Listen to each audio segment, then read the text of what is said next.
ម៉ាស៊ីនសាប់ Mark Brother នេះជាលេខ model Mark Brother ហើយនេះជាតាប្លូ Mark Brother របៀបបង្កើត S1 S2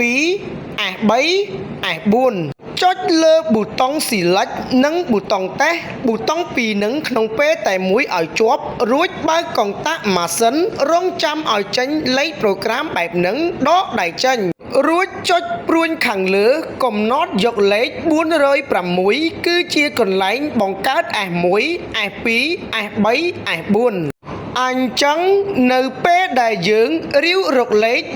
406ឃើញហើយខាងនេះលេខ0ចុចព្រួញខាងលើកំណត់យកលេខ3រួចចុច Enter សញ្ញាព្រួញដើម្បីសេវឲ្យជាប់បន្ទាប់មកចុចព្រួញខាងលើកំណត់យកលេខ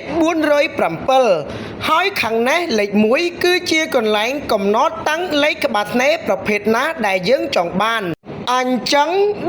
407គឺបង្កើត S1 ហើយក្បាលថ្នេរលេខ1ខ្ញុំកំណត់តាំងក្បាលថ្នេរដាក់លេខ2រួចចុច Enter សញ្ញាព្រួញដើម្បីសេវឲ្យជាប់រួចចុចព្រួញខាងលើកំណត់យកលេខ408គឺបង្កើត S2 ហើយក្បាលថ្នេរលេខ2ខ្ញុំកំណត់តាំងក្បាលថ្នេរលេខ3រួចចុច Enter សញ្ញាព្រួញដើម្បីសេវឲ្យជាប់រួចចុចព្រួញខាងលើកំណត់យកលេខ409គឺបង្កើត S3 ហើយក្បាលថ្នេរលេខ3ខ្ញុំកំណត់តាំងក្បាលថ្នេរលេខ4រួចចុច Enter សញ្ញាព្រួញដើម្បីសេវឲ្យជាប់រួចចុចព្រួញខាងលើកំណត់យកលេខ410គឺបង្កើត S4 ហើយក្បាលថ្នេរលេខ4ខ្ញុំកំណត់តាំងក្បាលថ្នេរលេខ5រួចចុច Enter សញ្ញាព្រួញដើម្បីសេវឲ្យជាប់បន្ទាប់មកចុចលើប៊ូតុង Test ចេញប្រូក្រាមបែបហ្នឹងរួចចុចលើប៊ូតុង Select ឲ្យភ្លើងលឿងទូចលោតចូលសញ្ញារូបហ្នឹងបង្វែរទៅម៉ាស៊ីនយើងវិញជន់ឈ្នាន់ខាងក្រោមទៅមុខដើម្បីឲ្យម៉ាស៊ីនដំណើរការអញ្ចឹងចុចលើប៊ូតុង S1 ក្បាលថ្នេរលេខ2ចុចលើប៊ូតុង S2 ក្បាលថ្នេរលេខ3ចុចលើប៊ូតុង S3 ក្បាលថ្នេរលេខ4ចុចលើប៊ូតុង S4 ក្បាលថ្នេរលេខ5អញ្ចឹង S1 S2 S3 S4 គឺយើងបានបង្កើតរួចរាល់អស់ហើយនៅពេលដែលយើងបង្កើតរួចហើយយើងចង់ទៅកែថ្នេរប្រវែងវែងខ្លីទទឹងតូចធំនិងកំណត់ល្បឿនបងប្អូនគ្រាន់តែចុចលើប៊ូតុង S1 នឹងទៅ